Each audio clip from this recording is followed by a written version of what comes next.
I'm not teaching, I am publicly learning. But hi and welcome to Learning for the Life in the UK test part 249, British poets, that's on page 86. While doing this training, and if you participate in this training, that's at your own risk. British poets. British poetry is among the richest in the world. The Anglo-Saxon poem Beowulf tells of its heroes' battles against monsters and is still translated into... Why use still to... and is still translated into modern English? Why use still? Someone just has to do it. And if it's done, it's done. If someone has made a good translation to modern English, it's done. There are not, as people sitting every day down, hey, let's make a new translation of Beowulf. Maybe some people trying to learn Anglo-Saxon English. Okay, that could actually be. So there are Anglo-Saxon classes and people want to learn Anglo-Saxon language, and they're sitting down and having learned Beowulf. And then the task is to translate it into modern English. That would be possible. That happens with our ancient languages, but I'm not so sure if that is meant with that. The Anglo-Saxon poem Beowulf tells of its heroes' battles against monsters and is still translated into modern English. What do we mean with still? Poems which survive from the Middle Ages include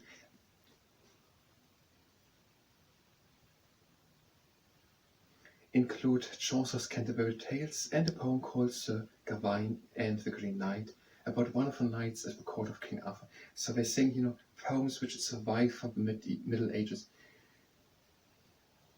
Maybe they mean they are not that much read, but it's not that there would be a lack of poems from the Middle Ages in any way, shape or form.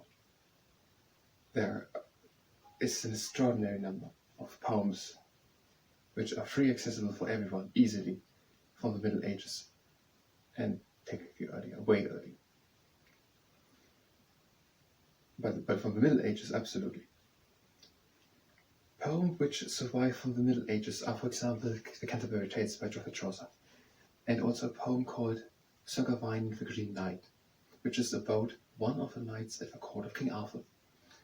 So there's King Arthur, and there's the idea that King Arthur had, I think it were 12 knights, and one of these knights appears as a character in Sir Gawain and the Green Knight. So we're having, named three things.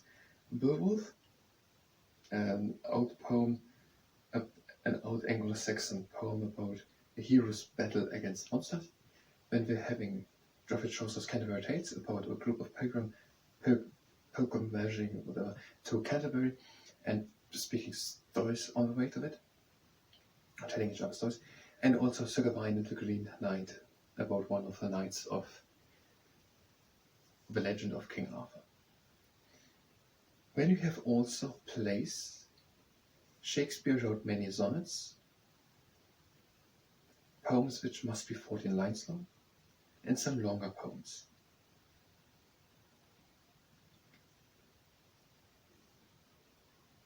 So, William Shakespeare wrote many sonnets, over 100, I don't know, 150 or something like that. And the sonnets by William Shakespeare, they say now that sonnets have to have 14 lines. I know of countless poems which are titled as sonnets, which have a different number of lines. Maybe that is in the time frame of the life of William Shakespeare, something like that. We're taking it as it is. The sonnets of William Shakespeare, the poems of William Shakespeare are sonnets, and so we have 14 lines because they should be sonnets, something like that. I'm not sure if you're going to ask us about sonnets and poems. We're going to ask us what William Shakespeare did. And Shakespeare also wrote some longer poems. As Protestant ideas spread, a number of poets wrote poems inspired by their religious views. One of these was John Milton, who wrote Paradise Lost.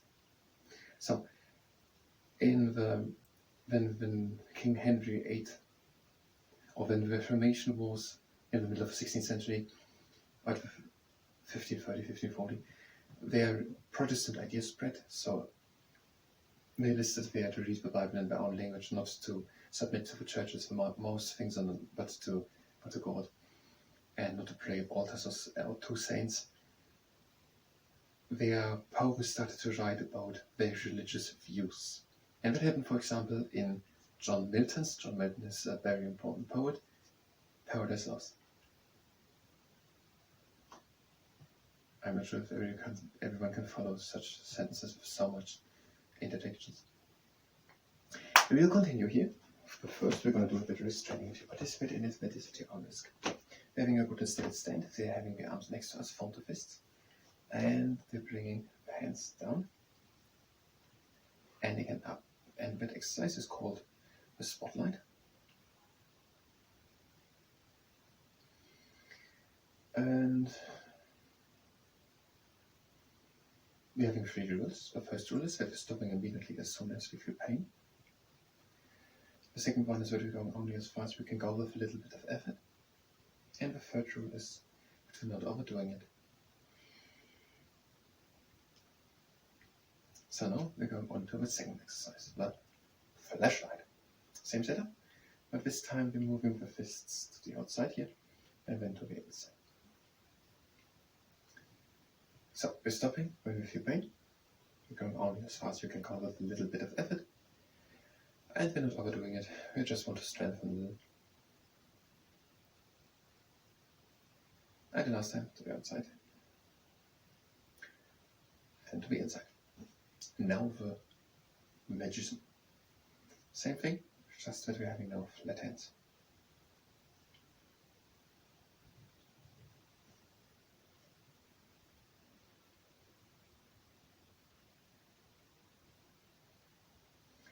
And a few times more. Or exactly one more. And now we're doing the pancake flipper. Flat hands next to us, and we're bringing these flat hands up. And again down.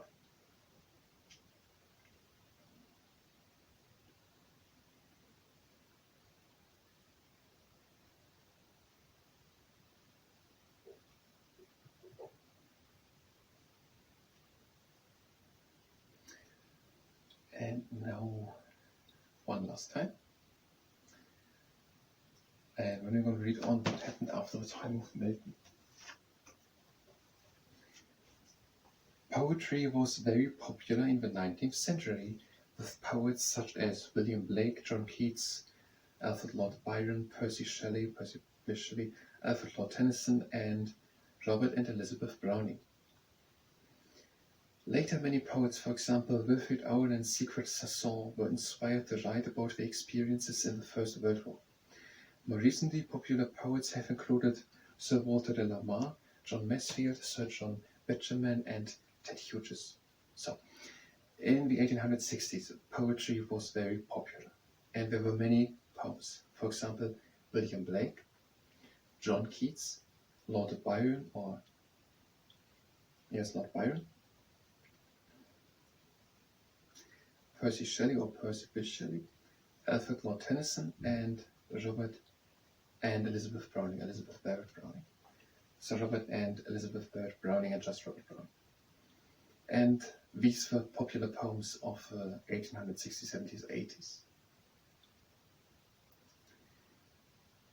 Later, many poets, for example Wilfrid Owen and Sigrid Sassoon, were inspired to write about their experiences in the First World War.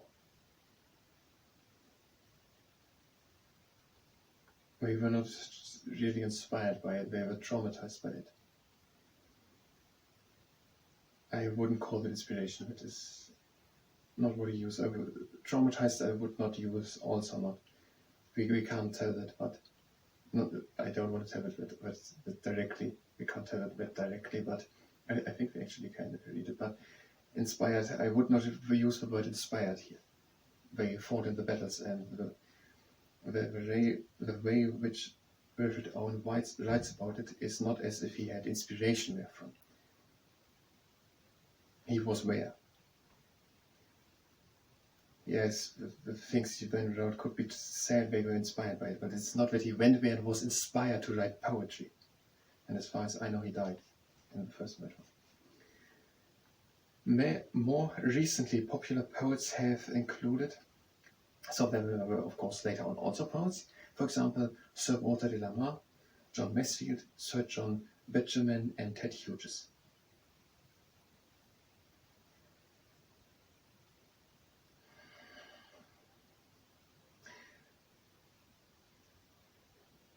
They can't be serious about asking that we know all that about.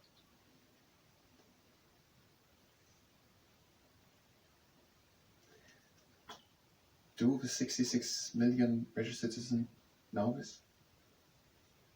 Are the 66 million British citizens comfortable with having someone around them who knows all these things? I have a slight suspicion that if you're around other British people and you know all these things in detail, they're going to look strange at you. They feel intimidated. They think you are fun learning. They have made most people bad experience with learning in school and so on. They cannot imagine that someone freely learns, just voluntarily by themselves. They're going to think you're a completely different person and they distrust you. They avoid you. So I don't know if it is really an advantage to know all these things, and if people around you notice that you know all these things. I think you get many strange eyes if you can name all these things. Yes, there is a general knowledge about these authors and about many authors, at least the notable authors. But all these things in detail, they're going to distrust you. They're going to dislike you. They cannot imagine who you are. They dislike the thing which they think of you wouldn't be liking.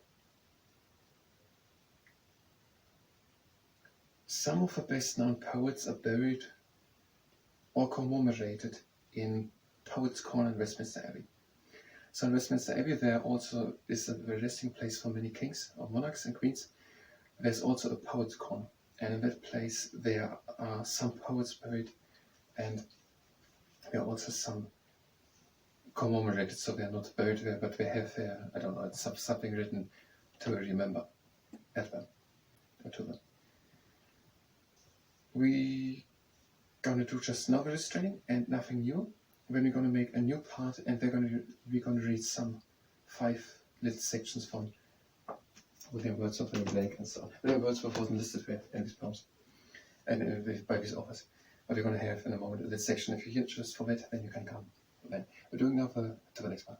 The quadrangular castle architect. We're having long arms with fists out and bring your fists to the inside.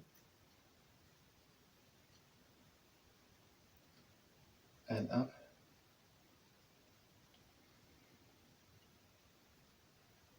And to the outside.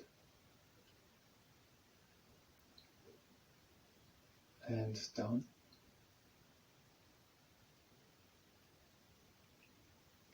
And to the inside. And the other way around, down. To the outside. And up. And to the inside. And that was the quadrangular castle. Do we have time for the crab and the crab anxious to a fever? I don't think so. So we're just finishing properly.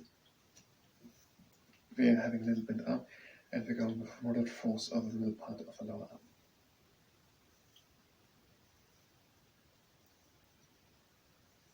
And on the other side.